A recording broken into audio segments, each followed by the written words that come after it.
So yun, magandang hapon ulit sa inyo mga kagulong. Ayan, panibagong vlog, panibagong content na naman tayo ngayon, panibagong biyahe dito sa ating Lalamove 200 kg sedan. So for now, nagse-search ako ng booking dito sa Lalamove pero madaming booking. So i-off ko muna yung aking apps na Lalamove. Ayan, tapos punta ako sa Grab Express. Ayan. So pakita ko sa inyo. Ayan ang aking Grab Express apps. On ko yan. Yun. So ni-required niya yung aking selfie verification. Yun.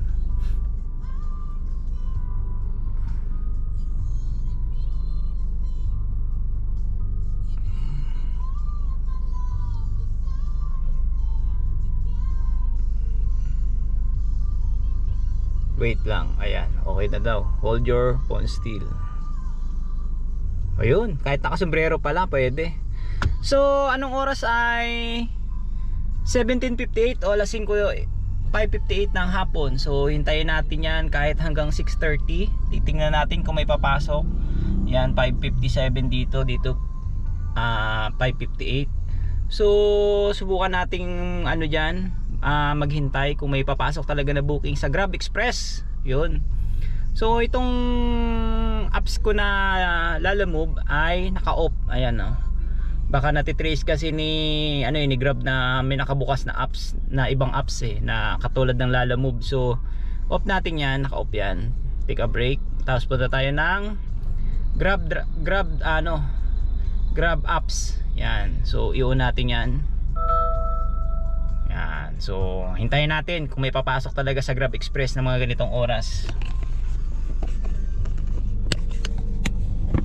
So yun, maghihintay ako hanggang 100 years or even 200 years. Subukan talaga natin kung may papasok sa Grab Express. Naka-off yung ating Lalamove apps. At the same time hintayin natin talaga dito sa Grab Express. Titingnan natin ngayon kung may papasok na booking. Ayan, pero kung mga 6:30 na at wala pa rin, so will be choose is Lalamove tayo. So yun, ito yung ating test dito sa ating Grab driver apps dito sa ating Grab Express.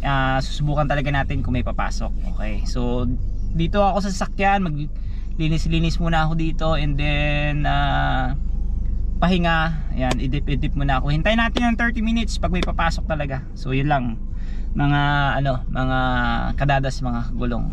Many minutes later. So yun mga kadadas, sa tinagal-tagal natin ng paghihintay ng booking, ayan, hindi pa kasi ako nakakapili sa Lalamove ng booking. So may pumasok sa ating, for the first time, may pumasok na Grab Express sa atin. Ayan guys, so sana hindi i-cancel. Ayan, so papunta siya ng pick up lang siya dito sa may Santol, Galas. Tapos ang drop off na yan ay sa Tondo. Yun. So first time natin pumunta ng Tondo. Ay, naka Grab Pay pala to. Okay. So punta na tayo doon. Ayan, na-inform na rin natin si customer. Ayan. So naka-open kasi yung data ko, ay yung apps ko, naka-open kasi yung apps ko ng Grab Express kahit na naka-on ako sa Lalamove. Ayun. So hindi naman pala natitrace. At the same time, mapapasukan talaga ng booking. Matuma lang talaga. Okay. So punta na tayo doon.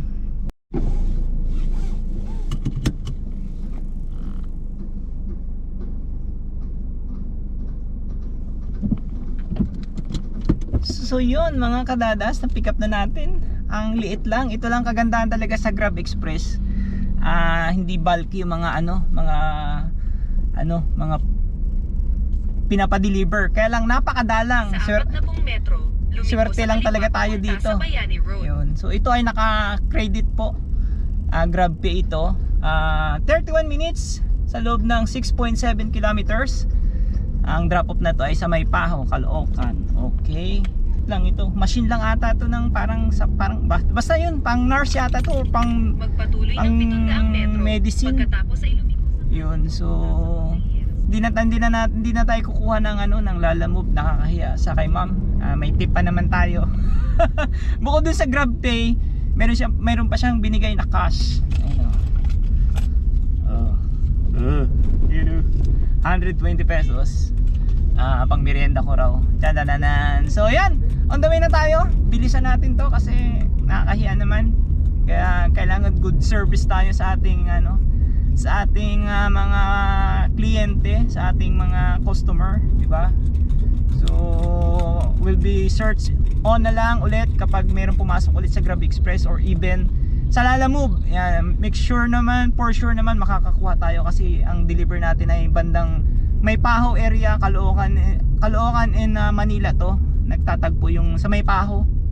Doon yung drop off natin. So yan, blazing pa rin tayo. Although na Grab Pay to, pero diretso to sa cash wallet natin. So yan 331, tapos may incentives tayo na 9 pesos. Ayan, sana batuhan pa tayo ni Grab ng ng another booking pabalik or even papunta ng airport, di ba? So ayan, thank you Lord kasi nakabiyahe pa rin tayo at nakakamiss si Grab Express talaga. Maganda talaga ang biyahe kay Grab Express, malaki yung fare, kaya lang napakadalang. Ayan, buti kanina hindi ako nakakuha ng booking sa sa Lalamove. Kasi kung nakakuha na ako, iti-turn off ko na ulit yung Grab Express ko. Kasi habang nagsi-searching ako kanina, naghihintay tayo ng booking sa Grab Express. Pero kung nakakuha na ako sa Lalamove, ay iti-turn off ko na yung Grab Express apps natin. Okay, so thank you Lord, and God bless sa ating mga kapwa biyahero dyan, sa ating mga kapwa driver, sa mga riders. Ingat-ingat. Ayun, so God bless, ingat. So yun mga kadadas, nandito na tayo ngayon sa Tondo at na-drop off na natin dito sa may Balot. Yan. So searching tayo ng another booking. Tambay-tambay muna tayo dito. Kung walang papasok na Grab Express, mag-searching tayo dito sa ating Lalamove. So yun, magkano bang kinita natin doon? Ayan, take a break. Ang kinita natin doon ay 340 pesos. Tapos merong tip si madam kanina na 120 pesos. Ayun. So boundary kagad sa unang booking. So searching tayo ng another booking. At sana meron pa. Ayan. So exit natin yan. Pasok tayo dito sa Lalamove. Okay. So yan, waiting tayo dito. At sana may pumasok. Ayun, ano to? Ay, mamayang gabi pa. Mamaya pa. So 9:30 pa. Oh, hindi na natin abutan to. Sige. Update ko kayo mga kagulong. Ayun na nga mga kadadas, mga kagulong, sad to say, isang beses lang talaga nagparamdam si Grab Express. But unfortunately, nagsi-searching and nagtatry rin tayong kumuha ng booking sa Lalamove. Kaya lang nga, lahat nangangailangan ng biyahe. Pabilisan ng swipe, pabilisan ng slash sa Lalamove. Kanya hindi ako nakakuha at namimili naman ako ng biyahe kasi nga ang gusto ko lang pabalik dito ng Mandaluyong or Makati or Pasig kasi nga bukas maaga pa ang pasok ng inyong lingkod. Pero kung wala akong pasok, strike anywhere ako kahit saan akong kukuha ng booking, kayang-kaya natin. Kung wala akong pasok ng maaga, kung regular hour ako bukas, kung 8:30 ako, strike anywhere ako kasi nga may pa tayo, compliance pa tayo sa ating kumpanya. So kailangan makapasok tayo ng call time na alas 6 ng umaga. Kaya namili ako ng booking.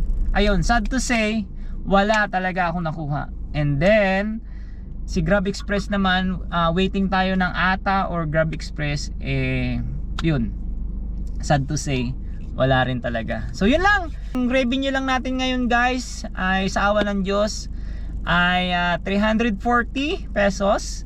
At nagbigay si ma'am kanina ng 120 pesos. So total natin ay 460 pesos.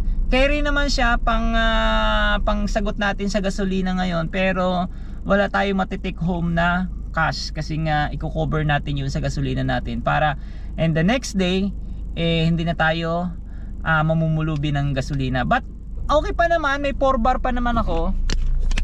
Ayan, may 4 bar pa naman ako.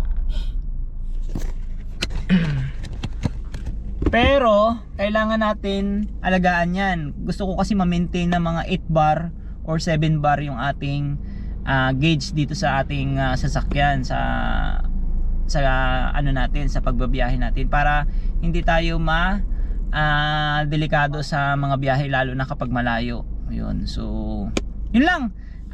Sad to say pero but happy kasi nga nagparamdam sa atin si Grab. Ayun. So, yun lang. Good night and God bless. At ingat-ingat ang lahat sa mga kagulong natin. Alright. God bless.